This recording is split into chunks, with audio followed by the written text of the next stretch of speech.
So hey there, how are you doing? This is Kali from TechFanciers. So in our previous video, we have seen how to install this HyperOS 3.0 or TitanOS or China port for this Redmi Note 11. So I have been using this for some last few hours. Here you can see the time. What is this currently? So after some hours, it somehow got better, but it's still not there yet there. So yeah, in this video we'll see what are all the things I have noticed, my initial impression of this one. So let's get started.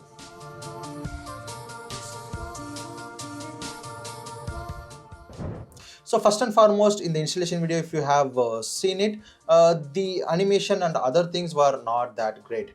But is it got better? Well, it somehow got better, I would say. This animation is somehow fine, but still whenever I am trying to scroll or something, uh, that jittering effect is still there, but it is somewhat minimal, but still it gives a headache if you are trying to quickly want to navigate some places or something. So still I won't accept this as what I would say acceptable lag or something. So yeah, if it still gets better after some time or something, well, yeah, that will be there. It may get better, but as of now, after a few hours, this is the thing that we have it. Second thing is, there are multiple customization and widgets. Here I have added this widget and the time widget and the gallery widget. So this is really great.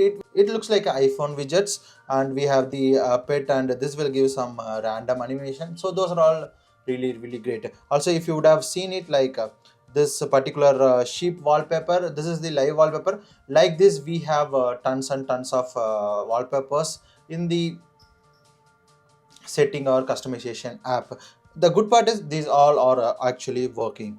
So if I hold here and if I go to wallpaper, inside the wallpaper section we have a lot of wallpapers. So whenever there's this particular motion, this wallpaper will be downloaded, and these are like a live wallpaper in the application. So I would say, like, just to try this particular wallpapers, you can definitely install and use this one, but you can't use it as a daily driver. I will tell why you can't use it as a daily driver in later point of this video. So that's the thing. Also, if you have seen, we have the camera app. This camera app is actually Leica one, which is the latest and recent Leica camera version. We have it. So we have Leica authentic or Leica vibrant. These two options, you know, all the things, like all the features, like there's panorama, HDR plus, all the things are there. But these are all most probably won't properly work in this particular very less demanding processor or something. So in the video you have 1080 30 fps and 720 maybe, yeah, 720 30 fps, and you have pro option where you can take the uh, control the white balance, ISO and all. So in video also you can control the shutter speed, all the things, which is actually good. Even you have the option to control the focus. But here also this there's a portrait camera. If I click this option, this will tell can't connect to the camera, it will stop working. So it's again still not that much stable that you can rely on it. But photos whichever taken through this, it's somewhat fine. Yeah, it still takes some decent photos and videos, but still it's a buggy one, the like a camera, the inbuilt one. Also, as we have seen in the previous video, we have the MIUI call, MIUI dialer. I have made a call, and there are multiple options, like you can take call notes, and also you can record the call without any notification or without letting them know in the automated way. So automatically you can record the call, and this one, that is really great option which I have seen. Well, now we have talked about some good things of this one. I really like the animations, even though it is a bit slower, and the icons, it is colorful, vibrant, and the look of here and here, it's always like liquid glass design inspired from iPhone. I actually like this a lot. And the good part is, like, these are all the things which you can experience in the budget device, or like a starting point of the mid-range, like 3 4 years old device. That is really good thing to consider. A few things which I am not big fan of, like there are some application like security or cleaner or few things which I don't know whether it is a part of the MIUI. If you remove it and it will have impact in the booting or something, I don't know, maybe it is kept because of that. Or also if I scroll down, there is this in app finder, we have this application download things, which is again, it's not a developer's issue, like this is actually by default baked in the HyperOS. Whether is there any option to disable this downloads or this suggestion apps, it's actually ads.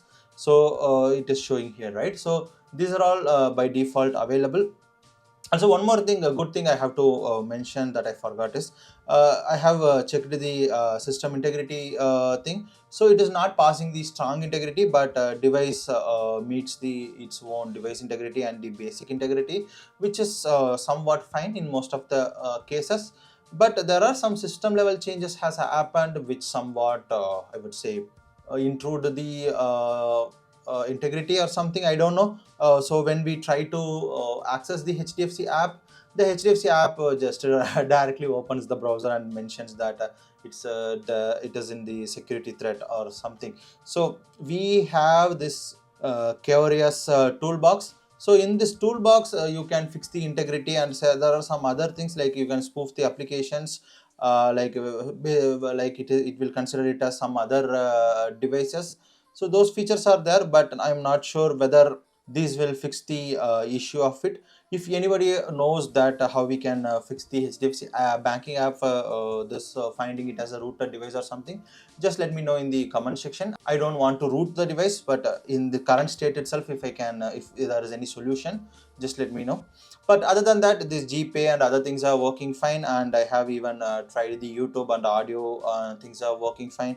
But only the thing is this scrolling effect. It's actually 90 hertz display, and with the Matrix OS in our previous video, it was really good, and had these what high liquid smooth thing. But with this one, it still has to be improved, or I would say it's still not fully supported, or I'm happy with it. So this is not only because of the wallpaper app. I can use normal wallpaper as well, like this one, Bloom, and it's somewhat fine, I would say, when compared to previous, but still this opening animation, closing animation are not that great.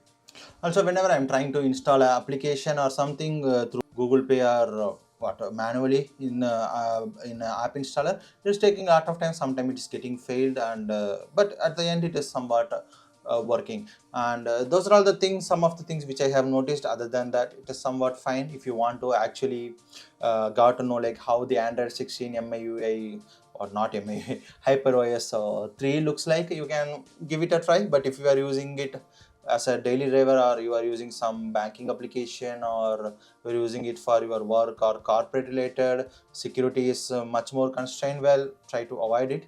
So yeah, sometimes it will work, sometimes after a few days or something it may not work. So that issue was there, that issue might occur. So that's what about this video. If you have any queries and suggestion, let's just let me know in the comment section. If you want a full review of this, like how it is performing, or after a few days how it is looking, just let me know in the comment section. And if this video gets 20 plus likes, I will definitely make a video of it. I will keep this ROM in this device for some weeks, so we will see whether anybody likes to have it or not. So yeah, if you want to watch other videos of Redmi Note 11, you can watch it in here, and subscribe to TechFanciers to see more videos on this. Quote motto.